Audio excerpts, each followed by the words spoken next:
morning session. And next speaker, Natalia Stepanova. Thank you. So prior to giving my talk in English, I would like to say a few words in Russian. Это был Яков Юрьевич Никитин, кто пригласил меня поучаствовать в этой конференции, наверное, 1,5 или 2 года назад. Вот, но потом грянула пандемия, конференцию отменили, и я спросила, что ж будет. Ну, Яков Юрьевич тогда сказал, что, скорее всего, перенесут на год, а может быть, отменят. Вот. И когда в этом году, в феврале, я живу и работаю в Канаде, я покупала билет в Петербург и обратно, я имела в виду, что конференция все-таки может состояться, и купила себе предусмотрительно билеты не на конец августа, а на начало сентября. И вот в день моего отлета пришло имейл от Михаила Анатольевича Лившица: дорогие друзья, конференция будет, регистрируйтесь. И хотя администрация Калтона, университет, в котором я работаю, не рекомендует в настоящее время профессорам и студентам принимать участие в очных конференциях, у меня не было совершенно никаких сомнений, я тут же зарегистрировалась, ну просто потому что пригласил Яков Юрьевич, и я дала обещание, что я в ней поучаствую. И я благодарна организаторам, которые поставили мой доклад в эту мемориальную секцию памяти Якова Юрьевича, моего учителя, научного руководителя, который очень много сделал на меня как в академическом, так и в общечеловеческом плане. So this is a joint talk with my collaborator from Sweden, Tatiana Pavlenko, and two my former master students, Ibo Wan and Lee Thompson. So I think that it was a good idea I would like to take an opportunity and to tell about a relatively new class of test statistics that I used for not only hypothesis testing, but also for estimation, classification, clustering, and so on, because the conference is called New Trends in Mathematical Stochastics. So, and what I'm going to do, I'm going to sort of introduce a new class, a large class of test statistics, which are simply weighted Kolmogorov-Smirnov test statistics, and illustrate the application of these statistics in various problems, inferential problems in high dimensions. Suppose we have a random sample of IID random that consists of IID random variables coming from a distribution with continuous cumulative distribution function capital F.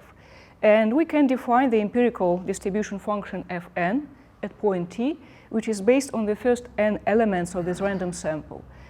And in view of the Glivenko-Cantelli theorem, the empirical distribution function Fn is known to be a very good estimator of the true but unknown distribution function. And we assume that capital F is absolutely continuous. Now, one of the classical problems of mathematical statistics is to test the null hypothesis H0 that F is identically equal to some known distribution function F0. And we may wish to test against either two-sided alternative that F is not identically equal to F0 or one-sided upper-tailed alternative that F is greater than F0. And the classical and very popular and very famous tests for testing this hypothesis, I apologize, is the two-sided Kolmogorov statistic Sn, which is the maximum deviation of empirical distribution function from the hypothesized one multiplied by square root of n, and this is statistic Dn, and its one-sided version Dn plus that is used to test the H0 versus H1 prime. It is known that the classical Kolmogorov-Smirnov test statistics have relatively bad power when the alternatives differ from the null hypothesis only on the tails. Therefore, for a certain type of alternatives, we might wish to use weighted versions of these statistics. And we proposed in the 2018 publication with Pavlenko, we proposed to consider the following weighted versions of the Kolmogorov-Smirnov statistics. So this is the supremum of the normalized difference between Fn and F0 divided, weighted by the weight function Q of F0 of t. So Q is a weight function that belongs to some class of or family of weight functions on the interval 0, 1. And it turns out that in many statistical problems, including hypothesis testing problems, but also sometimes estimation and classification problems, a good choice for a weight function is the following. A good choice would be the class of the so-called Erdős, Feller, Kolmogorov, Petrovsky upper class functions of the Brownian bridge B. And so these are functions defined on interval 0, 1, symmetric about 0.1/2, non-decreasing in the neighborhood of 0, non-increasing in the neighborhood of 1, and satisfying the following property. That is the superior limit of the ratio absolute value of B divided by Q is some constant, non-negative constant B with probability 1. And if this relation 1, limiting relation 1 holds true, and if B in this relation is 0, then the corresponding function Q is called the Chebyshev-O'Reilly function. And these types of functions are well known in the theory of weighted empirical and quantile processes. And our favorite weight function will be the one given by relation 2. That is, Q of U is square root of the following: U times 1 minus U times log of 1 divided by U times 1 minus U. And it stems from the Hinchin's law of the local law of the iterated logarithm. And also, it is a very good one for different testing and estimation and other types of problems. And also, there are a couple examples of the Chebyshev-O'Reilly function. Actually, here, log means the natural logarithm to the base e. Here, we can have log to any power greater than 1/2. It will be also Chebyshev-O'Reilly function. And another example is U times 1 minus U to the power 1/2 minus U. So any power between 0 and 1/2. Now, more popular in statistical applications, more popular class of weight function is the class of regular variant function. So, and again, under the same conditions, the function Q defined on 0, 1 is called regular variant if the limit then U tends to 0 of Q or the argument B times U divided by Q of U is B to the power tau for some tau between 0 and 1/2. And the most popular weight function, which is usually called the standard deviation proportion function, which is square root of U times 1 minus U, is regular variant with power 1/2. And also the Chebyshev-O'Reilly function, U times 1 minus U to the power 1/2 minus nu is also regular variant with power 1/2 minus nu. And it turns out, even though this class of weight functions is well known and is commonly used, it may not be the best one to use in certain problems. And based on the publication of Chorga, Horvath, and Mason that appeared in the Annals of Statistics in 1986, and when I faced certain testing problems, I decided to consider, not me, but Tatiana Pavlenko and myself, we decided to consider the following weighted Kolmogorov-Smirnov type statistics. So they depend on dn of qi is a two-sided statistic that depends on weight function q and interval I that might be either the whole interval 0, 1 or sub-interval. So this is how they look like. These are simply weighted versions of the Kolmogorov-Smirnov type statistic, and dn plus of qi is a one-sided statistic. And it is obvious that for each n, this statistic under the null hypothesis have the same distribution as the following suprema. That is the supremum of the normalized weighted versions of the empirical processes based on IID random variables that are uniformly distributed on the interval 0, 1. So, and these are either two-sided or one-sided will be the main objects of our interest and applications. Now, it turns out that in 2004, two statisticians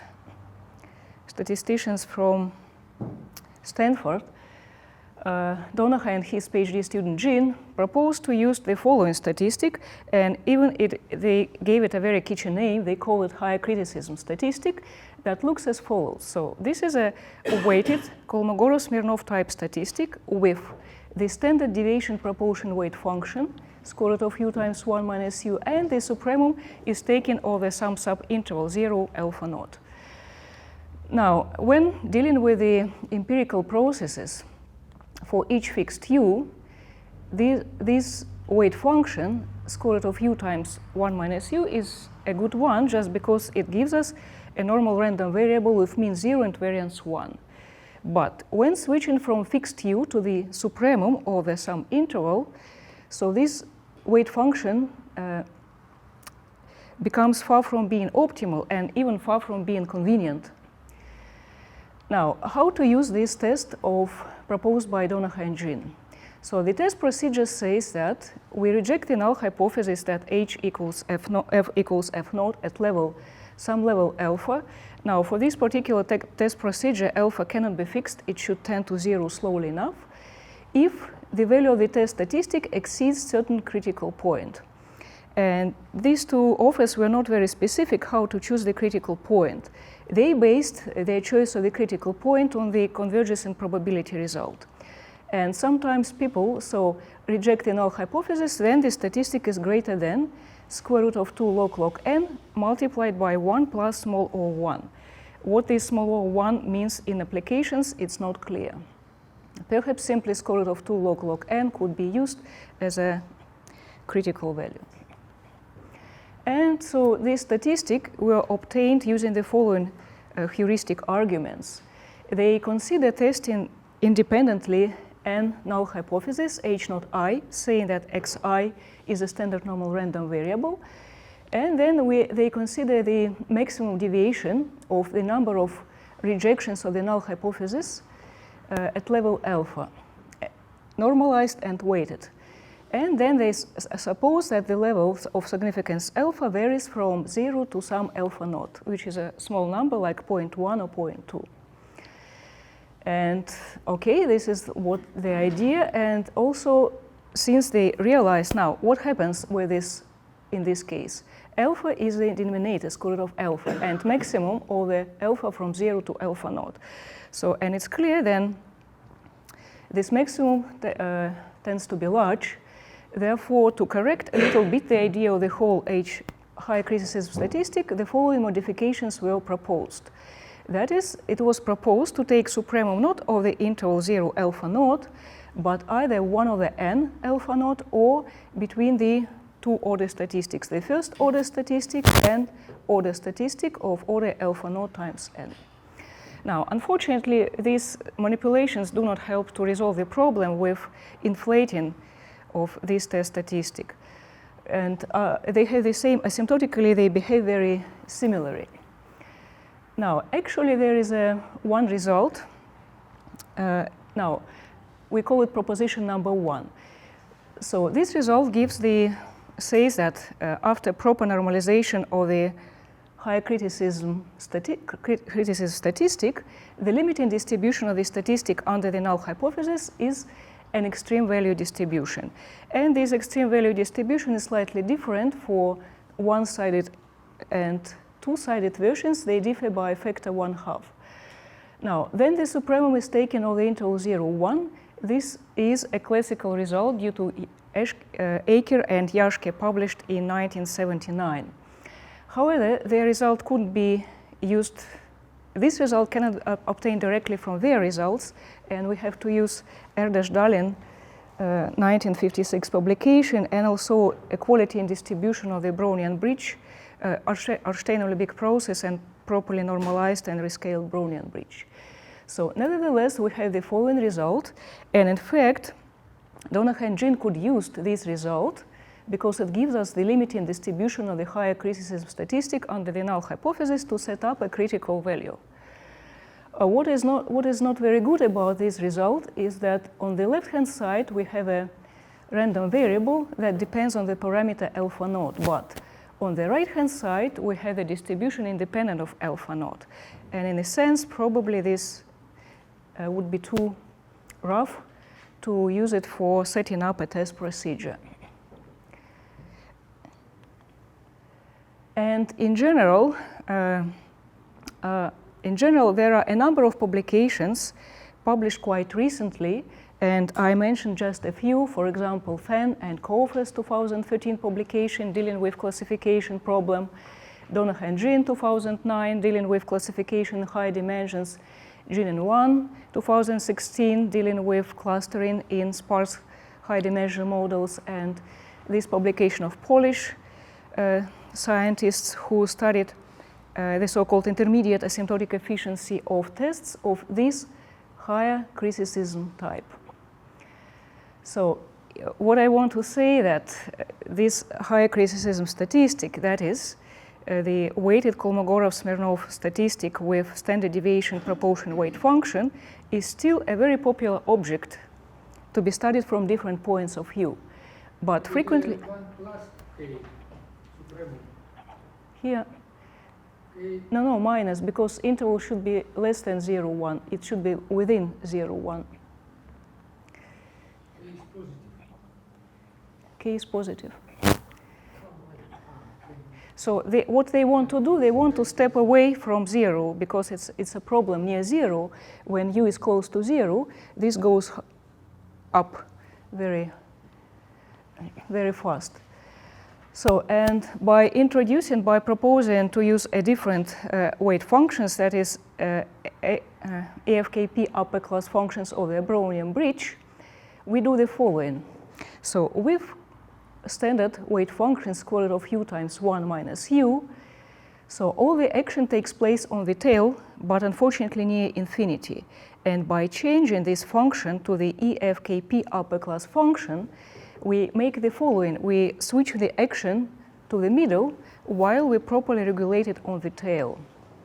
And what we obtain also test statistics whose limiting distribution under the null hypothesis depend on the parameter alpha naught, which is certainly a better thing to have. So, and now this high criticism approach, statistic, and method has become so popular that even Dasgupta, in his textbook on asymptotic theory of probability and statistics, mentioned it as one of the recent achievements in the statistical science. But it is a good thing that, in addition to mentioning this result, he also said the following in connection with using this statistic. It's not clear for what n the asymptotics start to give reasonably accurate description of the actual finite sample size performance and actual finite sample comparison. Simulations would be informative and even necessary, but the range in which n has to be in order that the procedure work well, then the distance between the null hypothesis and the alternative so small would make the necessary simulations time-consuming. And this is actually the problem, because first of all, this high criticism test procedure works for extremely large n of, say, 1 million and greater. And second, I talked to several statisticians who use this approach in their studies at conferences. They all confessed that when applying this test procedure to real data or simulated data, they always see something that is not quite clear for them, something bad. So, and again, we proposed the following test statistic as a competitor to the higher criticism statistic. And we propose to use the Erdős-Feller-Kolmogorov-Petrovsky upper class function of the Brown bridge as a weight function. And also, unlike this HC statistic that works for extremely large n, greater than 10 to the power 6, so this statistic works well for moderated, even small sample sizes. And why this statistic is good to use? Because first of all, there is a very nice result in the 1986 publication of Chorga, Horvath, and Mason that provides the limiting distribution of this test statistic under the null hypothesis for both two-sided and one-sided version of it. And we can see that in the limit, we obtain the supremum of, in the two-sided case, the absolute value of the Brownian bridge divided by Q, and in the one-sided case, the supremum of the weighted Brownian bridge. A good thing about this distribution, if we look at our competitor of the HC statistic, is that we have here on the left-hand side, and the parameter is preserved also on the right-hand side. So this distribution is better and more appropriate from the statistical point of view. Thus, the main advantage of using this class of statistics with EFKP upper class function is the identification of the proper distribution under the null hypothesis. And another good thing about this statistic is that this limiting distribution is easy to tabulate. Actually, it has been already done by several authors in the past, and I will mention in a few moments how this distribution could be tabulated. So thus, having obtained proposition 2, we are ready to set up tests of level alpha, one-sided and two-sided. It is known that the limiting random variable for two-sided statistics is continuous on the real line except for point square root of 2. It has a jump at this point. It was shown by Chorga and Krofes. And the limiting CDF for the one-sided test statistic, that is distribution of D plus of Q, is continuous everywhere. So there are no problem with picking a critical value for a given significance level alpha. And actually, given alpha, this is the critical value for the two-sided test, and this is for one-sided test. Also, it is not difficult to see that both test procedures are consistent. That is, the power tends to 1, then sample size tends to infinity. And here is the algorithm for tabulating the distribution. This algorithm, at least the basic ideas of it, could be found in the publication of Orosz and Puleo 2004 publication. And it is based on, in fact, on a rather subtle, a number of very subtle results of the theory of weighted empirical and quantile processes. And one can see that the limiting distribution of the one-sided statistic is approximated by the maximum of the properly normalized and weighted partial sums. So it is more or less well known how to tabulate it. And on the next slide, I will provide the table of percentage points. Of course, it depends. I didn't put here dependence, but this limiting distribution function depends on the choice of function q and also on the interval a, b. On the next slide, you will see the table of percentage points. Then the supremum is taken over interval 0, 1. And q is our favorite EFKP upper class function that comes from the Hinchin's local law of the iterated logarithm. So the simulations were run by Pavlenka and myself. And for example, you can see that the 95% percentage point is 4.14. And the median of this distribution is 2.14. Of course, these numbers are rounded using 2 decimal places. So this table could be used for testing hypotheses using this class of test statistics. Another good thing is that using a modification of proposition number 2, we can also obtain an asymptotically correct confidence band of level 1 minus alpha that would estimate the true but unknown cumulative distribution function on the interval that extends from the smallest to the largest order statistic. And this, since distribution function takes values between 0 and 1, so this is our lower bound of the asymptotically correct confidence band, and this is our upper bound, Ln and Ln of t and Un of t. And it is actually a pretty good confidence band. We didn't do any theoretical investigation of it, but we did some simulations and found that when compared to the Kolmogorov, we compared it to Kolmogorov-Smirnov confidence band and Eiker-Yashke confidence band. So the Kolmogorov-Smirnov band is obtained from the famous limiting relation, the distribution of the two-sided Kolmogorov-Smirnov test statistics. And here, this is the Eiker and Yashke 1979 result. So on the graph, red line corresponds to the Kolmogorov-Smirnov confidence band, and blue dot line corresponds to Eiker and Yashke. And our confidence band is the solid black line. And this is the true solid line. In the middle is the true CDF used for simulations. So what we can observe is that compared to the Kolmogorov-Smirnov confidence band, the confidence band Ln Un is of the same length in the middle, and it is shorter on the tail. And also, the new confidence band outperforms the Eiker-Yashke confidence band in the middle, and it does a similar job on the tails. And later on, I will explain you how this confidence band could be effectively used in some estimation problem. So look at the following hypothesis testing problem. Suppose we wish to test the null hypothesis, and this is a popular setup that all n random variables x1, xn are IID, standard normal random variable. This is hypothesis H0. And against the sequence of alternatives, according to which the majority of elements in the sample are standard normal, and only small fraction of the elements are normal with mu n. So here, mu n has the form square root of 2r of log n, where r is a parameter between 0 and 1, and it is usually called the signal strength. And beta, so this proportion of non-zero elements, epsilon n is n to power n to negative beta, and beta is called the sparsity parameter. It ranges between 1/2 and 1. So these two parameters, beta and r, are assumed unknown, and n tends to infinity. Now, this is a rather subtle problem. Probably it was Yuri Inkster who first looked at this problem, and it is subtle because of the following property of a normal distribution. So we know that the probability that the maximum of the absolute values of xi i's, the xi I is a IID standard normal random variables, exceeds square root of log n. This probability tends to 0, then n goes to infinity. So in other words, what happens? In other words, the null hypothesis is hardly distinguishable from the alternative for the following reason. We assume that we have a small fraction of non-zero mean normal observations, and the mean is less than square root of 2 log n.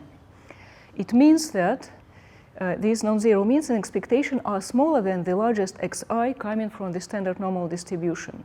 And therefore, the non-zero means cannot have a visible effect on the upper extremes. And this makes this testing problem quite hard, but solvable. And actually, we don't need to use necessarily the normal mixture. We can use other mixtures, for example, chi-square mixtures, F mixtures, and some other. And in order to apply this previously developed theory for testing null hypothesis versus one upper-tailed alternative, we can first translate the initial observations xi to the new observations yi with values on the interval 0, 1. And then the hypothesis will be transformed to the following hypothesis. H0 says that the distribution of yi's is uniform on the interval 0, 1. And H1 says that the distribution function is greater than the hypothesized distribution function F0. So this is an upper-tailed alternative. And this is our weighted Kolmogorov-Smirnov test statistic, dn plus of q, with our favorite function q or any other EFKP function q that we can use. And it was again found by Inkster that there is a certain boundary. There's a certain boundary called detection boundary in the problem. If the signal strength R is too small, then nothing can be done. No consistent test exists that would distinguish between the null and the alternative hypothesis. However, if the parameter R is greater, R lies here in the detection boundary, is greater than rho of beta, which is called the detection boundary, then there exists a consistent test procedure, even several test procedures that could distinguish between the null and the alternative hypothesis. And the next result shows that the weighted Kolmogorov-Smirnov type statistics does this job. They distinguish, this statistic distinguishes between the null and the alternative. So if here in theorem number 1, I assume that our function q is the one that obtained from the Hinchin's local law of iterated logarithm, but it's not necessarily. It could be other functions and Chebyshev-O'Reilly functions. And this theorem says that our test procedure, based on the weighted Kolmogorov-Smirnov type statistics, we weight function q of approximately level alpha has a full power. That is, it is consistent. The power of this test procedure tends to 1, then sample size tends to infinity. Or, in other words, this test procedure performs optimally adaptively to a known sparsity, that is parameter beta, and size of non-null effects, that is parameter r. Now, similar result has been obtained by Donoghue and Jean for their higher criticism statistic. Now, but what happens in practice for their statistic when you start run simulation, their test procedure is also of full power. So power tends to 1, then sample size tends to infinity. But it happens just because their statistics rejects the null hypothesis essentially all the time. So the power is high, but the procedure doesn't work as designed, unfortunately. We may also consider the following hypothesis testing problem. We might want to test the hypothesis that n elements x1 and so on xn are IID, centrally chi-square distributed with some non-centrality parameter u, against the alternative that the random sample is actually drawn from a mixture, that the majority are central chi-square and a small number are non-central chi-square distributions. And some other mixtures are also possible. And in this case, the parameter delta, non-centrality parameter, is 2r times log n. And again, the weighted Kolmogorov-Smirnov type test procedure distinguishes between these two hypotheses as well. Okay. And now, another application of the weighted Kolmogorov-Smirnov statistic is the following. Again, in maybe after 2006, there were a number of publications related to estimating the proportion of non-zero means in this two-point normal mixture model. So this is the same one model that is stated under the alternative hypothesis in the previous testing problem. So the majority elements are standard normal, and small number of elements are non-standard normal random variables with relatively small mean un. And in 2007, Tsai and Kofest, Tsai, Jin, and Low showed that inside the detection region, that is in the region there, detection hypothesis testing problem can be done by a consistent test. So there is an estimator of this fraction of non-zero means epsilon n, which is by assumption n to negative beta. And we call this estimator CGL estimator, Tsai, Jin, Low estimator. And they showed that such estimator is consistent, and moreover, it is nearly optimal. So, but not everywhere in the detection region, but in small subregion of this region. And let me note that in terms of the cumulative distribution function of the xi's, so we can rewrite this model in the following way. So our distribution function capital F is a mixture of standard normal phi of t and shifted phi of t minus mu n. And what is, I don't want to give in detail this procedure, but what this procedure does, it first estimates mu n and then use this relation, use also the confidence band to estimate f, and then estimates the required parameter epsilon n. And this estimator, the CGL estimator, is known to have the following property. The probability that epsilon n is greater than or equal than the CGL estimator is at least 1 minus alpha. So this is simply the lower confidence band of the confidence interval of level 1 minus alpha. And it is also clear that as long as we know the estimator for epsilon n, we can immediately solve this equation for beta and obtain an estimator for the parameter beta in this form. Let me note that the CGL estimator depends on the parameter an. And actually, the choice of n regulates the quality of this estimator. What is this parameter? So the key step in the construction of the CGL estimator is the choice of the confidence band of asymptotic confidence band of level 1 minus alpha for unknown distribution function, capital F of t. And Tsai and Kofe proposed to use the confidence band that is obtained from the following random variable. So here supremum is not everywhere, from 0 to square root of 2 log n of the normalized weighted empirical processes, right? But the weight function they use is the same. It's the standard deviation proportion weight function. As a result, then n is large, this is very large, and we have a problem. This random variable goes to infinity very fast. And actually, maybe I stop here for a moment. Also, I want to make it very clear why our class of test statistics is better than the Donoghue and Jean test procedure. So our test statistic stays finite with probability 1 under the null hypothesis, and they goes to infinity under the alternative. So if we have the statistics behave so differently under H0 and H1, then it is clearly easy to distinguish between the hypotheses. And the higher criticism statistic tends to infinity under H0 and either H1 at different rates, but yet. And it becomes more difficult, therefore, to distinguish between the null and the alternative hypothesis. So let's go back to the confidence band, which is a key element in the construction of the CGL estimator. So, and they proposed to use confidence band FA and minus FNA plus, which satisfies the following. And this parameter AN is the quantile of order 1 minus alpha of this random variable, which is the supremum of the normalized weighted empirical process. And as a result, we can obtain these lower and upper bounds in the explicit form. And our idea was very simple. We just changed this confidence band for a different one and obtained essentially for free something that is better than the CGL estimator. And also, instead of dealing with the detection region, for some reason, we dealt with the selection region. Now, selection problem is not an estimation problem, but again, we may consider the same two-point mixture model and ask the following question.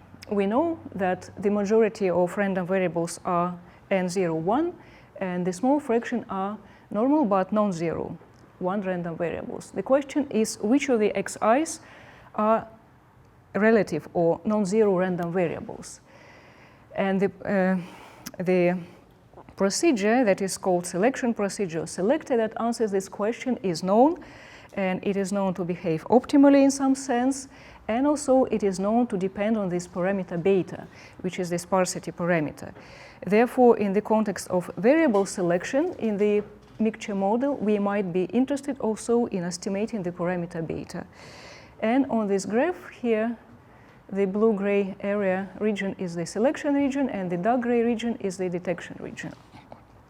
And also, for the purpose of variable selection, all values of beta between 0 and 1, and all values of parameter r between 0 and 4 are of interest. So, and what I want to show that just changing the confidence band in the construction of Tsai, Jean, and Low, we obtain an estimator that is again consistent in the whole selection region, that is easier to compute than an initial estimator, and has a slightly better rate of convergence in the selection region.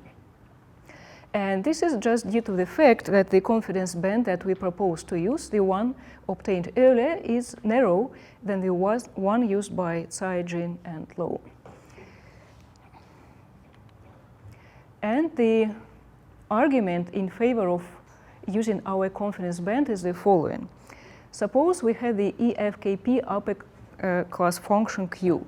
Then the weighted Brownian bridge B of u divided by Q of u with our weight function is a centered Gaussian processes whose trajectories are bounded with probability 1. And for this reason, the concentration principle is applicable. And it gives us the following, and we have seen that the median of our limit distribution is 2.14. Sigma squared is also easy calculated. So therefore, we obtain that the probability that the two-sided limiting random variable, the supremum of the absolute value of B of u divided by Q of q, is greater than or equal than some x, is bounded from above by the following. It's essentially the exponential bound. And the existence of exponential bound for our statistic entails that the confidence band that we propose to use is more accurate than the one that was initially proposed. So as a result of changing confidence band from 1 to a better one, we obtain the following change in the upper bounds on the quadratic risk So instead of measuring the quadratic risk of estimator minus epsilon n squared, we consider the quadratic risk of the ratio minus 1 squared. And for the new estimator, it is the following. So some constant times log n to the power 2 times log n times n to negative 1 plus beta. And so here we have n to a negative power, therefore it goes to 0, then n goes to infinity. That is why this new estimator, modified CGL estimator, is a consistent estimator in the selection region. And for the optimal choice of the parameter an, Tsai, Jin, and Low obtain the following upper bound on the quadratic risk of their estimator. And we see the difference. Here we have log to the power 2 times 1 log n, and here log to the power 4. Now, although this difference is not big, but anyway, it's an improvement. And this is the improvement. This slide illustrates this improvement numerically. So we picked n sample size equal 10 to the power 7, the one that was picked initially by Tsai, Jin, and Low. And the simulations are obtained by running capital M 100 cycles of simulations. And we picked a particular value for the parameters beta and r. Beta is 1/3 and r is 3/4. That is, it is a point inside the selection region. For example, then alpha is 0.01. So this is the estimated risk of our, the estimated risk for the new estimator is 0.02082. And for the old estimator is 0.02869. So something better. Okay. And again, also for a given alpha, the initial estimator has a problem with picking this parameter an, because it should depend on alpha. The 1 minus alpha is the level of the confidence band that is used in the estimation procedure. And you cannot actually find it explicitly, you can only approximate it. In our case, there is no problem like that, because we have the limiting distribution and we obtain the confidence band in the explicit form. So another advantage of using the modified estimator is that it is simply easy to compute. And maybe, how much time? No, do I have some more time or not? 4 minutes. 4 minutes, okay. So now, maybe I don't have enough time to cover in whole the idea of application this modified Kolmogorov, this weighted Kolmogorov-Smirnov test statistic, but at least I tell you what's going on. So after the 2004 publication of Donoghue and Jin, there was a bunch of works that were trying to apply this statistic to every aspects of high-dimensional problem, including clustering, classification, variable selection, and so on. And also, probably at some point, Donoghue stopped doing that, but Jin, his student, is still very active and making this statistic very popular. So, so in a high-dimensional classification problem in which the dimension is higher, is larger than the sample size, right? We cannot use classical classification procedures. What we need perhaps sometimes to do, or we can do, we can first clean the data to remove the garbage from the sample, to reduce the dimension of our data, and then deal with a regular situation. Then the sample size is greater than the dimension. And so there were several ideas to use this higher criticism statistic for cleaning the data prior to classification. Now, if we do the same, but instead of using the standard deviation proportion weight function, we use a beta, EFKP upper class function of the Brownian bridge, we obtain a much better result. I will probably show you the last slide. So on the last slide on the table, you see the risk or classification error. Now, classification error ranges between 0 and 1/2. 0 means that your classification procedure is great. 1/2 means that your classification procedure is just a random guess. And this is for very difficult situation, then parameter signal strength is very small.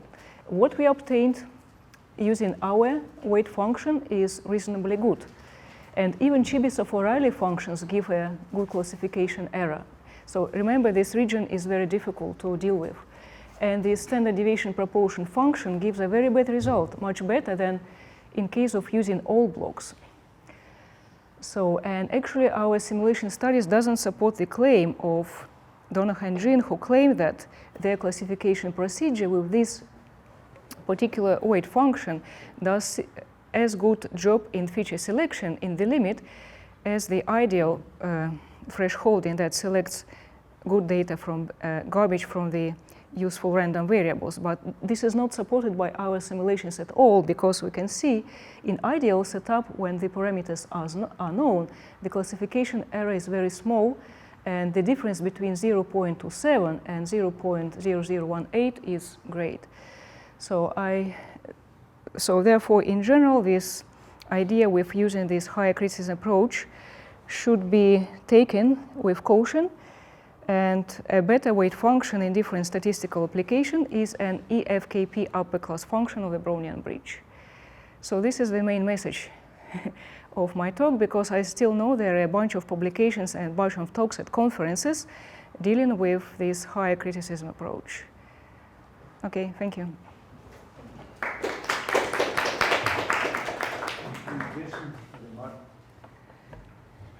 Please just say a few words how the statistics are used for the data cleaning. Briefly. Briefly. Because they are one-dimensional and how you're passing to multi-dimensional. So this problem is reduced again to the hypothesis testing problem. We transform the data to certain statistics that have, in case of known covariance matrix, have chi-square distribution, or in case of a known F distribution. And essentially we reduce the problem to, we consider the auxiliary problem of testing, I can send you the slides later on, to testing the hypothesis that all our observations are central F distributed observations, transform observations. This is the alternative that the majority are central and small fraction are non-central. Those that are non-central, they are useful for classification, and we have to somehow to retain them for classification. And again, since the weighted Kolmogorov-Smirnov type statistic works very well in this type of problems, we can pick the threshold that separates useful from useless by using this statistic.